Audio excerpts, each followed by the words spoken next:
እስራኤል በወደቡ ጉዳይ በድጋሚ ተከስታለች። በኢትዮጵያ የእስራኤል አምባሳደር አብርሃም ንጉሴ እስራኤል በወደቡ ጉዳይ ከኢትዮጵያ ጎን እንደምትቆም ዳግም አረጋግጠዋል። በሌላ በኩል ሁለቱ ሀገራት የሚተባበሩትና የሚሰሩት ከዚህ ቀደም እንደሚታወቀው ሳይሆን በተለየ መልኩ በጣም በተጠናከረ ሁኔታ እንደሆነ ገልጸዋል። በሌላ በኩል መከላከያ ወደ አሰብ፣ ልዩ ኮማንዶ ደግሞ ወደ ጸረ ሽብር ዘመቻ እንደሚሄድ ተረጋግጧል። አስገራሚው ቅድም ይፋ ሆኗል። የተባበሩት አረብ ኤምሬትስ የኢትዮጵያ ፌዴራል ፖሊስ በልዩ ሁኔታ የሚያሰለጥናቸውን የጸረ ሽብር ተዋጊ ኮማንዶችንና አጠቃላይ የሰላም ማስከበር ስራ ላይ የሚሰማሩ የሰራዊት አባላትን በትጥቅ ለማንበሽበሽ መታቀዱ ተሰምቷል። በዚህ የትጥቅ ማንበሽበሽ ሂደት ደግሞ የተባበሩት አረብ ኤምሬትስ ዋነኛውን ሮል እንደምትጫወት ተገልጿል። ይህንንና ሌሎች መረጃዎች የምትሰሙበት በተለይም ከዚህ ቀደም በኢትዮጵያ ዙሪያ ሲደረጉ የነበሩና አሁን በኢትዮጵያ ዙሪያ የሚንቀሳቀሱ ኃይሎች በኢትዮጵያ ላይ እየፈጸሙ ያሉትንም ደባ የምናጋልጥበት የገበያ ሚዲያ ልዩ ጥንቅር የመረጃ ፕሮግራማችን ከዚህ እንደሚከተለው ይቀርባል። በዛሬው ቆይታችን ኢትዮጵያ በምስራቅ አፍሪካ ቀጠና በተለይም በቀይ ባህር ቀጠና ላይ የምታደርገውን እንቅስቃሴ የእስራኤል መንግስት እንደሚደግፍ ማስታወቁ የጠላትን የልብ ምት መጨመሩ ተሰምቷል። በሌላ በኩል የፌዴራል ፖሊስ የመከላከያ ሰራዊትን የሀገር ውስጥ ስራዎች እንደሚወክልና እንደዚሁ የመከላከያ ሰራዊት ለብሔራዊ አጀንዳ ማስፈጸም ወይም ደግሞ ለሀገራዊ ዓላማ ወደ ድንበር አካባቢ እንደሚጠጋ ተገልጿል። ይህንንና እንደዚሁም የጋዝ ኤክስፖርት መጀመሩም ተሰምቷል። በዋናነት ከዚህ ጉዳይ ጋር በተያያዘ ከኬንያም የተሰማ አዳዲስ መረጃዎችን ይዘናል። ሩቶ አስደናቂ ንግግር ተናግረዋል። ብልጽግና እንጂ ድህነትን መጋራት አንፈልግም ሲሉ በሶስት መንገድ ለዩጋንዳ ሀገራቸው የፖርት ወይም ደግሞ የወደብ አገልግሎትን ዝግጁ ስለማድረጓ ተሰምቷል። ይህንንና ሌሎች መረጃዎችን እናቀርብላችኋለን። አብራችሁን ዝለቁ እያልን በቆይታችሁ እንደምታተርፉ እያመንን ለቻናላችን አዲስ የሆናችሁ ቻናሉን ሰብስክራይብ፣ ፕሮግራማችንን ደግሞ ላይክ እና ሼር እንድታደርጉ እየጋበዝን አዲስ ሐሳብ አስተያየት ካላችሁ በሐሳብ መስጫ ሳጥን በኩል እንድታጋሩንም እንዲሁ እየጋበዝናችሁ በቀጥታ ወደ ዕለቱ የገበያ ሚዲያ ልዩ ጥንቅር የመረጃ ፕሮግራም ተሻገርን።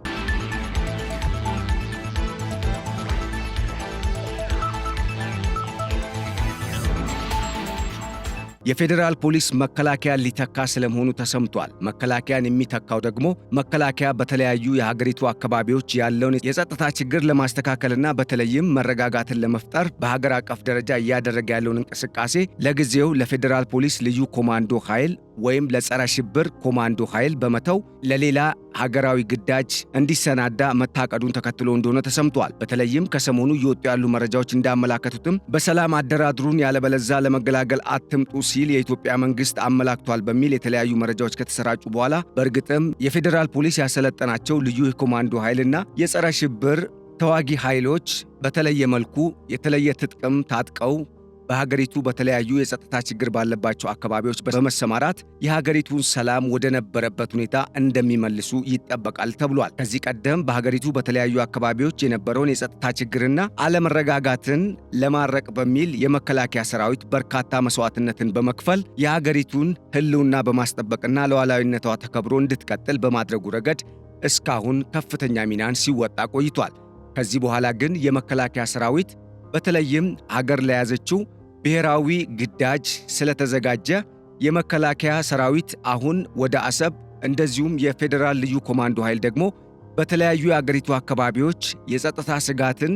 ለመቀልበስ እንደሚሰማራ ተገልጿል። ይህንን ተከትሎም የተባበሩት አረብ ኤምሬትስ አዲስ የሆነ ብስራትን ለኢትዮጵያ ማሰማቱ የተገለጸ ሲሆን በተለይም በዚህ ብስራት ይህ የመከላከያ ሰራዊት ከዚህ ቀደም በሀገር ውስጥ የሰላም ማረጋጋት ስራን ለመስራት ሲንቀሳቀስ በነበረባቸው አካባቢዎች የመከላከያ ሰራዊትን ተክቶ አሁን የሀገሪቱን የውስጥ ሰላም ማረጋጋትና ወደ ነበረበት የመመለሱን ስራ ወይም ኃላፊነቱን ለመወጣት ግዳጁን የተቀበለው የፌዴራል ልዩ ኃይል ኮማንዶ ኦር በልዩ ትጥቅና በተለይም ሄሊኮፕተሮችና ድሮኖችን ጨምሮ የተለያዩ የጸረ ሽብር ዘመቻዎችን ለማከናወን የሚያስችሉ ዘመናዊ የጦር መሳሪያዎችን ከተባበሩት አረብ ኤምሬትስ እንደተበረከተለት መረጃዎች ጠቁመዋል። የተባበሩት አረብ ኤምሬትስ አሁን ላይ ከኢትዮጵያ ጋር በጥምረት እየሰራች ሲሆን በተለይም ኢትዮጵያ ወደ ቀይ ባህር በር ቀጠና ለመቀላቀል የምታደርገውን ጉዞ ከሚደግፉና በአሁኑ ሰዓት የኢትዮጵያ ዋና አጋር ከሚባሉ ሀገራት መካከል በቀዳሚነት የተሰለፈች ሀገር ነች። አሁን ላይ በኢትዮጵያ ያለውን የውስጥ ሰላም ለማረጋጋትና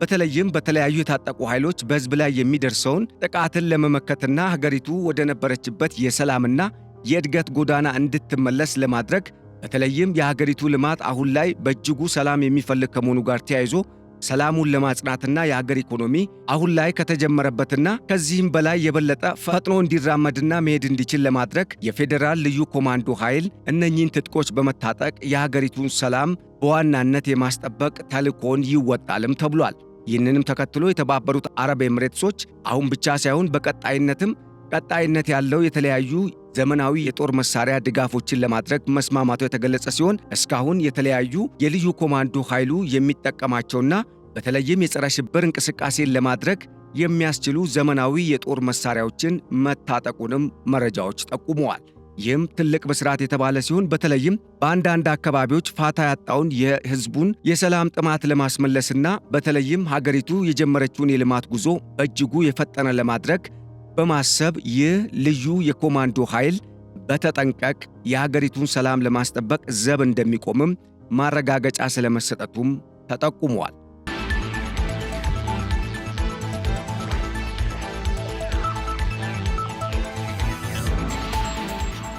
በሌላ በኩል እስራኤል በወደቡ ጉዳይ ከኢትዮጵያ ጎን እንደምትቆም ማረጋገጠው የተሰማ ሲሆን ከዚህ ቀደም እስራኤል በተለያዩ አጋጣሚዎች ኢትዮጵያ የምታደርገውን የልማት ግስጋሴ በማገዙ ረገድ ከፍተኛ ሚናን ስትወጣ እንደነበር የተገለጸ ሲሆን አሁን ላይ በኢትዮጵያ የእስራኤል ኤምባሲ አምባሳደር የሆኑት አብርሃም ንጉሴ እንዳስታወቁት እስራኤል ኢትዮጵያን ለምታደርገው እንቅስቃሴ ሙሉ ድጋፏን ትሰጣለች ሲሉ አረጋግጠዋል። እስራኤልና ኢትዮጵያ የቀደመ የቆየ ታሪክ ያላቸው አገር ናቸው ያሉ ሲሆን በተለይም ሁለቱ አገራት ከዚህ ቀደም ከነበራቸው ግንኙነት በተሻለ መልኩ አሁን ላይ በሉዓላዊነት የሀገርን ጥቅም በማስጠበቅና በሌሎች ኢኮኖሚያዊ፣ በግብርናና በሰላምና ደህንነት እንደዚሁም ቀጠናዊና ዓለም አቀፋዊ የሽብር እንቅስቃሴዎችን በመከላከሉ ረገድ በጥብቅ ተጣምረው እየሰሩ እንደሆነም አረጋግጠዋል። እስራኤል በወደቡ ጉዳይ ላይ ከኢትዮጵያ ጎን እንደምትቆም ያረጋገጡት አምባሳደር አብርሃም ንጉሴ በተለይም አሁን ላይ በኢትዮጵያ ዙሪያ የሚንቀሳቀሱ የኢትዮጵያ ጠላቶች ኢትዮጵያ ላይ ሊያደርሱ የሚችሉትንም የተለያዩ ጫናዎች ከመቀልበስ አንጻር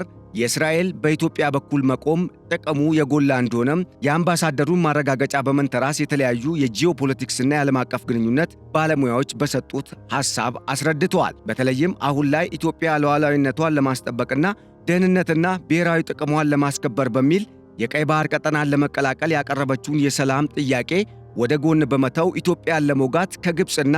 ከመሰሎቿ ጋር በመሰለፍ ላይ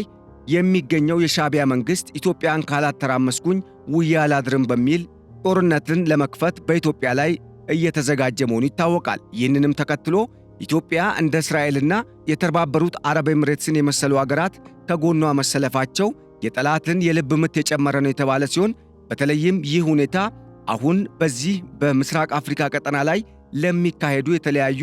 ጸባጫሪ ተግባራትም መልእክት ሊሆን እንደሚችል ተመላክቷል ተብሏል። አምባሳደር አብርሃም ንጉሴ በተጨማሪም እንዳረጋገጡት ሁለቱ ሀገራት የሚተባበሩና የሚተጋገዙ አገራት ናቸው በማለት በኢኮኖሚ በጤናውም እንደዚሁም በደህንነቱና በወታደራዊ ዘርፉም በጥምረት መስራት እንደሚችሉም አረጋግጠዋል። የእስራኤል ፓርላማ አባል ዶክተር ጸጋ ፋንታውን በበኩላቸው እንዳረጋገጡት ኢትዮጵያ የባህር በር መብቷን ለማስከበርና ሰላሟንና ደህንነቷን ለማስጠበቅ የባህር በሩን በሰላማዊና በሕጋዊ መንገድ የማግኘት መብቷ እየተረጋገጠ ሆኖ ሳለ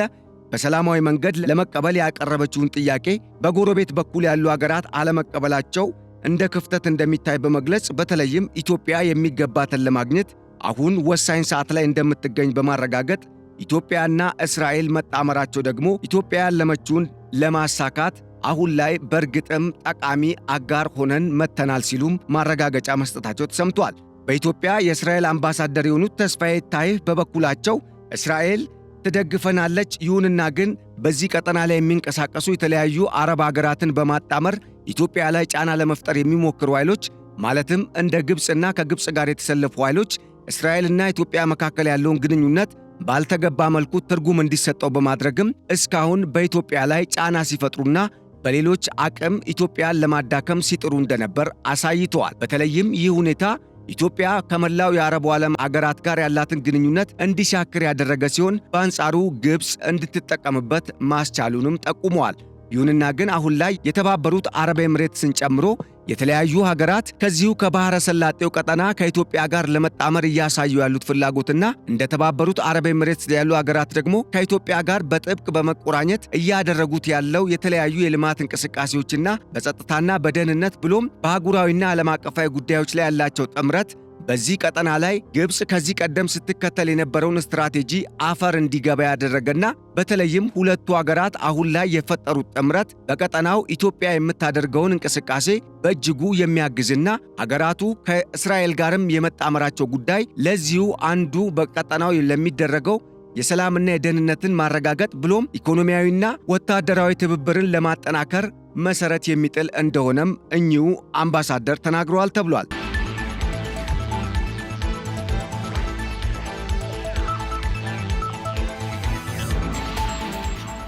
አሁን ላይ በኢትዮጵያና በእስራኤል አማካኝነት የተለያዩ የልማት ስራዎች እየተሰሩ እንደሆነ ያረጋገጠው የዚሁ የአምባሳደሩ መግለጫ በተለይም ኢትዮጵያ በቀይ ባህር ቀጠና የምታደርገውን እንቅስቃሴ እስራኤል በእጅጉ እንደምትደግፍና ኢትዮጵያ የቀይ ባህር ቀጠናን ከተቀላቀለች የቀይ ባህር ቀጠና አጠቃላይ ሁኔታ ሊቀየር ይችላል በሚል ስጋት ውስጥ የወደቁትን ግብፅንና ከግብፅ ጋር የተሰለፉ ኃይሎችን በእርግጥም እንደማትሰማ አረጋግጠዋልም ተብሏል። አምባሳደር አብርሃም ንጉሴና የእስራኤል ፓርላማ አባል ዶክተር ጸጋ ፋንታውን ከዚህም በተጨማሪ በሰጡት አስተያየት እንዳረጋገጡት ኢትዮጵያና እስራኤል መካከል የዘለቀውን ወዳጅነት ወደ ተሻለ ደረጃ ለማሸጋገር ሁለቱ ሀገራት በተለያዩ የጸጥታና የደህንነት ብሎም በግብርና በሰላምና በጤናው ዘርፍ ላይ በእጅጉ ተጠናክረው ሊሰሩ እንደሚገባም አመላክተዋል ተብሏል። በኢትዮጵያ በኩል የእስራኤሉ የአሁኑን መግለጫን በአዎንታዊነት ተቀባይነት ያገኘ ሲሆን በተለይም ከእስራኤል በኩል ለኢትዮጵያ መንግስት የሚደረጉ የተለያዩ ድጋፎች የኢትዮጵያ መንግስት በቀጠናው የሚያደርገውን የልማት እንቅስቃሴና በሰላም አብሮ ለማደግና ለመልማት የሚያደርገውን ጥረት በእጅጉ የሚያጠናክር እንደሆነም ተገልጿል። ይህ በእንዲህ እንዳለ ከዚህ ቀደም ኢትዮጵያ የቀይ ባህር በርን በሰላማዊ መንገድ ለመቀላቀልና የነበራትን ታሪካዊ ሕጋዊና ተፈጥሯዊ ግዛትን ለማስመለስ ያቀረበችውን የሰላም ጥያቄ ወደ ጎን በመተው ኢትዮጵያን ለመውጋት አሁን ላይ የጦርነት ሙሾ እየሟሸና የጦርነት ድግስን እየደገሰ የሚገኘው የኢሳያስ አፈወርቂው የሻዕቢያ መንግስት ከኬንያና ከዩጋንዳ ሊማር ይገባል የሚል የተለያዩ የጂኦፖለቲክስ ተንታኞች ያቀረቡት ሐሳብ አስተያየት ያስረዳ ሲሆን አሁን ላይ ሁለቱ ሀገራት ከዚህ ቀደም ታይቶ በማይታወቅና በዚህ በምስራቅ አፍሪካ ቀጠና በተለየ መልኩ ውድመትን ሊያመጣ ይችላል በተባለው ጦርነት ውስጥ ይገባሉ ተብለው እየተጠበቁ ባለበት በዚህ ወቅት ከወደ ኬንያ የተሰማው አነጋጋሪው የኬንያው ፕሬዝደንት ዊልያም ሩቶ ንግግር በኢትዮጵያና በኤርትራ መካከል ያለውን ግንኙነት የበለጠ ወደ ሰላም እንዲሄድ ምሳሌ ሊሆን እንደሚችል ተመላክቷል። የኬንያው ፕሬዝደንት ዊልያም ሩቶ ከሰሞኑ በዩጋንዳ በኩል ኢትዮጵያ የባህር በሩን ጥያቄ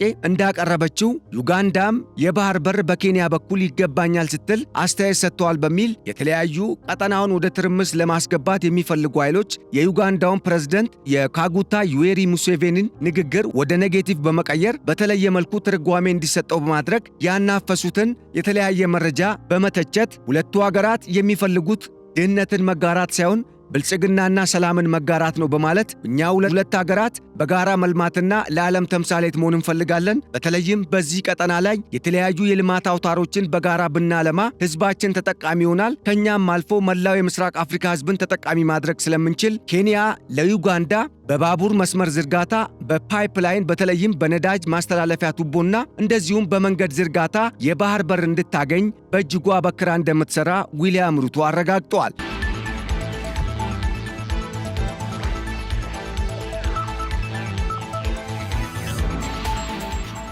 ይህንንም ተከትሎ በኢትዮጵያና በኤርትራ መካከል ያለውን ውዝግብ ለመፍታትም በሚል ኢትዮጵያና ኤርትራ ከኬንያና ከዩጋንዳ መማር እንዳለባቸው በማመላከት በተለይም የኬንያው ፕሬዝደንት ዊልያም ሩቶ ይህንን ጉዳይ በሚመለከት የሰጡት አስተያየት አሁን ላይ በምስራቅ አፍሪካም ሆነ በአህጉር አቀፍ ደረጃ ድንቅ መሪ እንዲሆኑ እንዳደረጋቸውም ተመላክቷል። አሁን ላይ በኢትዮጵያ በኩል በሰላማዊ መንገድ የቀረበውንና በበርካታ አማራጮች የታጨቀውን ትልቅና የተሻለ ዕድልን ለኤርትራ ይፈጥራል የተባለውን አማራጭ ሐሳብ ወደ ጎን በመተው ኢትዮጵያን ለመውጋት በተለይም የግብፅን አጀንዳ ዋና መሰረት በማድረግ እየተንቀሳቀሰች የምትገኘው ኤርትራ ከኬንያም ሆነ ከዩጋንዳ በእጅጉ መማር እንዳለባት ያረጋገጡ የጂኦፖለቲክስ ባለሙያዎች እንደገለጹትም ሁለቱ ሀገራት ወደ ጦርነት ከመግባት ይልቅ ሰላምን በማምጣት ቀጠናውን በትብብር በማልማት የተሻለ ወደፊታቸውን መፍጠር እንደሚችሉ አመላክተዋል። ይሁንና ግን አሁን የሻዕቢያ መንግስት እየሄደበት ባለው አካሄድ ሰላም ይመጣል ብሎ ማሰብ ዘበት ነው በማለት አንዳንድ አገራት ከሻዕቢያ ጋር በመሰለፋቸው ምክንያት የሻዕቢያ መንግስት መተው እንደሚዋጉለት በማሰብ አሁን ላይ ኢትዮጵያን ለመውጋት እየተንደረደረ ያለበት አካሄድ ዋጋ እንደሚያስከፍለው በማመላከት በተለይም ኤርትራውያን መንግስታቸውን ከጦርነት እንዲቆጠብ ለማድረግ እንቅስቃሴ እንዲያደርጉም ጥሪ አቅርበዋል ተብሏል። ሁለቱ ሀገራት አሁን ላይ የገቡበት ውዝግብ በቀጣይ ምን ሊፈጠር ይችላል የሚለውን ጉዳይ የበለጠ አሳሳቢና ተጠባቂ እንዲሆን እንዳደረገው እየተነገረ ሲሆን በተለይም በኢትዮጵያ በኩል ከዚህ ቀደም የባህር በሩን ለማስመለስና ኢትዮጵያ በሰላማዊ መንገድ የቀጠናውን ልማት በመሪነት ለመዘወር አሊያም ከቀጠናው ሀገራት ጋር በጋራ በትብብር ለመስራት በማሰብ እየተንቀሳቀሰች ባለችበት በዚህ ወቅት ኤርትራና ጅቡቲ፣ ሶማሊያና ሱዳንን የመሰሉ በተለይም አልቡርሃን የሚመራው የሱዳን ግማሽ መንግስት ከግብጽ ጋር በመጣመር ኢትዮጵያ ወደ ቀይ ባህር ቀጠናም ሆነ ወደ ታላቁ የህንድ ውቅያኖስ እንዳትቀላቀል ወይም ወደዚህ የባህር ዳርቻዎች እንዳትቀርብ ለማድረግ በሚስጥር ትብብርን በመፍጠር በኢትዮጵያ ላይ የተለያዩ የሚዲያ ፕሮፓጋንዳና የውስጥ ኃይሎችንም በማደራጀት በኢትዮጵያ ውስጥ ሰላምን ለማደፍረስ ከተለያዩ ኃይሎች ጋር በጥምረት እየሰሩ የመሆናቸው ጉዳይ አሁን ላይ ቀጠናው ትኩሳታምነቱ የበለጠ እየጋለ እንዲሄድ ስለማድረጉም የወጡ መረጃዎች አመላክተዋል። ግብጽ ከሰሞኑ የሁሉንም ሀገራት ይሁንታ አግኝቻለሁ በማለት ኢትዮጵያ ወደ ቀይ ባህር በር ቀጠና መምጣት የለባትም በሚል የቀይ ባህር ጉዳይ እኔንና ሳውዲ አረቢያን ብቻ ነው የሚመለከተው በማለት ሳውዲ አረቢያና ግብጽ የቀይ ባህር ቀጠና የደህንነትና የሰላም ሁኔታ አጠቃላይ የመጠበቅና ሰላሙንም የማስቀጠል ኃላፊነት ተጥሎባቸዋል ስትል እስራኤልንም ያላካተተ አካሄድን በመሄዷ ኢትዮጵያ በዚህ ቀጠና ላይ ያላትን ብሔራዊ ጥቅም ለማስጠበቅና ሉዓላዊነቷ እንዳይደፈር ለማድረግ ከዚህ በተሻለ መራመድ እንደሚገባትም የጂኦፖለቲክስ የትንተና መረጃዎች አመላክቷል። ይህንንም ተከትሎ ኢትዮጵያ አሁን እየሄደችበት ያለው አግባብ ግብጽን ጨምሮ በኢትዮጵያ ላይ ጠላትነትን በመፍጠር በቀጠናው እየተንቀሳቀሱ ያሉ ሌሎች ኃይሎችም በማይገምቱት አግባብ ኢትዮጵያ የባህር በሩን ልታገኝ መቃረቧንም እንደዚሁ አመላክተዋል ተብሏል። ታዲያ ይህ ሁኔታ በሰላማዊ መንገድ መደረግ አለበት የሚል አቋምን ይዘው እስካሁን የኢትዮጵያ መንግስትና የኤርትራ መንግስት ወደ ጦርነት እንዳይገቡ ጥሪ እያቀረቡ የሚገኙት የአሜሪካና የእንግሊዝ መንግስታት አሁን ከኢትዮጵያ ጎን መቆማቸውን በይፋ ማረጋገጣቸውን የሚያሳዩ መረጃዎች የወጡ ሲሆን በተለይም ከሰሞኑ በአሜሪካ የአፍሪካ ጦር ኮማንድ ጀነራል ኢትዮጵያ ገብተው ከጠቅላይ ሚኒስትር ዶክተር አብይና ከፊልድ ማርሻል ብርሃኑ ጁላ ጋር ውይይት ማድረጋቸው ኤርትራን ጨምሮ ግብጽንም ስጋት ውስጥ የጣለ ጉዳይ ነው ተብሏል። ይህ ጉዳይ በተለይም ከዚህ ቀደም የእንግሊዝ መንግስት ኢትዮጵያና ኤርትራ ወደ ጦርነት እንዳይገቡ በውጭ ጉዳይ ሚኒስተሩ በዴቪድ ላሚ አማካኝነት የሰጠው አስተያየት ተቀልብሶ አሁን እንግሊዝ ኢትዮጵያ የባህር በሩን እንድታገኝ ህጋዊ መሰረት አላት መብቷም ነው ስትል የሰጠችው ማረጋገጫ የኤርትራ መንግስት በእርግጥም ከዚህ ቀደም ሲባል እንደነበረው የህጋዊነት ጉዳይ እንዳበቃለት በማመላከት አሁን ላይ የኢትዮጵያን መንግስት ለመውጋት የሚያደርገው ጥረት በእርግጥም ያልተሳካ እንደሆነና ወደ ጦርነት የሚገባም ከሆነ ታሪክ ቀያሪ እንደሚሆንና በተለይም የሻዕቢያ መንግስት መገርሰስን ጨምሮ የኤርትራም ሁኔታ አጣብቂኝ ውስጥ ሊገባበት የሚችል ውጤት እንደሚኖርም ከጦርነቱ በኋላ ይመጣሉ ተብለው የሚታሰቡ ውጤቶችን በሚመለከት የወጡ የትንተና መረጃዎች አመላክተዋል።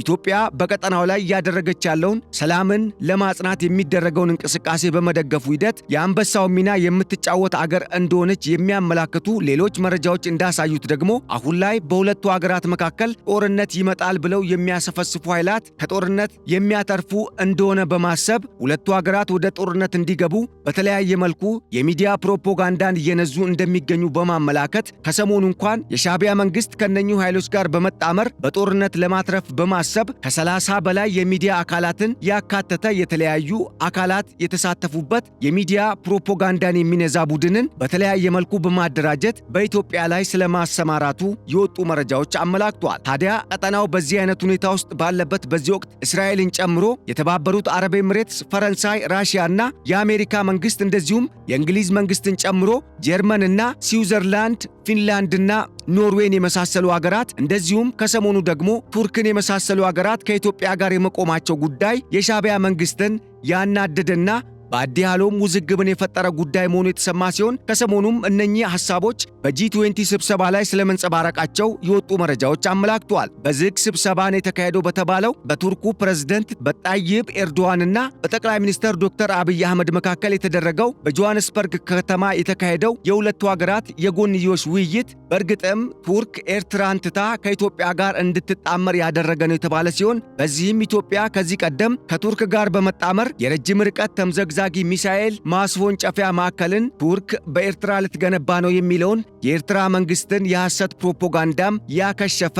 ድል በኢትዮጵያ በኩል ስለመመዝገቡም ከጂ20 ስብሰባ ጋር ተያይዘው የወጡ መረጃዎች አመላክተዋል። ታዲያ ዓለም ኢትዮጵያን እየደገፈ ባለበት በዚህ ወቅት እስካሁን ከውድቀቱ ያልተማረውና አሁንም ድረስ ኢትዮጵያን በማተራመስና በኢትዮጵያ ውድቀት ላይ ኢኮኖሚን እገነባለሁ በሚል እየተንቀሳቀሰ የሚገኘው የሻዕቢያ መንግስት ከሰሞኑ ያልጠበቀው ኪሳራ ሊያጋጥመው እንደሚችል የወጡ የትንተና መረጃዎች አመላክተዋል። ኢትዮጵያ አሁን ላይ ቀጥተኛውን መስመር እየተከተለች ነው በሚልም ሰላምን ከፊት ማስቀደም እንደሚገባ የሚጠቁሙ የጂኦፖለቲክስ ተንታኞች በበኩላቸው ኢትዮጵያ ያላት እውነታ በዓለም አቀፍ ደረጃ ተቀባይነት እያገኘ እንደሆነ የሚያሳዩ መረጃዎች እየወጡ ስለሆነ በአንጻሩ ኤርትራ ደግሞ የምታደርገው የጸባጫሪነት ተግባርና በኢትዮጵያ የውስጥ ጉዳዮች በመግባት እየፈተፈተች ያለው ጉዳይ በግልጽና በገሃድ እየተጋለጠ ስለሆነ ኢትዮጵያ ወደ ጦርነት ከመሄዷ በፊት ቆም ብላ በማሰብ በተለይም የኢሳያስ አፈወርቂ መንግስት በዛው በኤርትራውያን እንዲገረሰስ የማድረጉ ስራ ላይ አበቅ ልትሰራ እንደሚገባም በምክረ ሐሳብነት አንስተዋል።